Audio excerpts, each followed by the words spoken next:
pourquoi j'ai choisi HEC. Le côté très opérationnel, pragmatique de l'entreprise. Pour moi, pour être un bon coach, il faut avoir une expérience professionnelle, il faut avoir fait un travail sur soi, une psychothérapie, bien se connaître pour bien connaître les autres. La formation est nécessaire parce que c'est un métier et ça s'apprend. Je dirais que ce sont les 3 principaux critères pour être un bon coach. Et ensuite, une fois qu'on l'est, c'est continuer à se faire accompagner par un superviseur. Pourquoi? Le superviseur, c'est le coach du coach.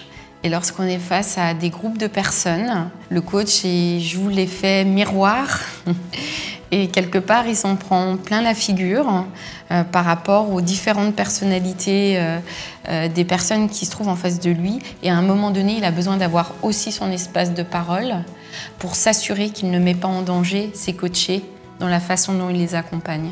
Parallèlement au milieu de l'entreprise où je trouvais qu'il y avait un vrai besoin d'accompagner les managers en entreprise, dans le sport de haut niveau, il y a également ce besoin-là.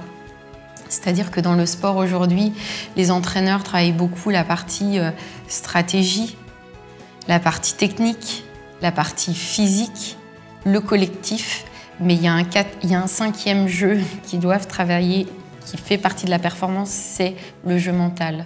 Moi, ce que je pense, c'est que le coach est biodégradable.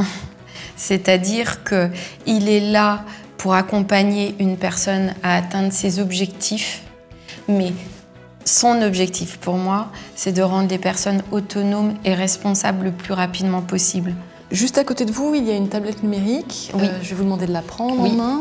Il y a une série de photos, une 30aine. Est-ce que vous pouvez la regarder, en choisir une Oui. et la commenter, me dire pourquoi?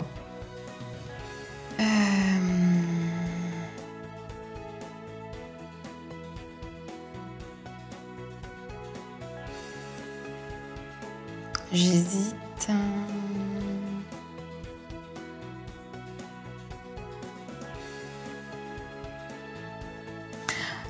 Je vais choisir celle-ci parce que ma passion, c'est d'accompagner les personnes.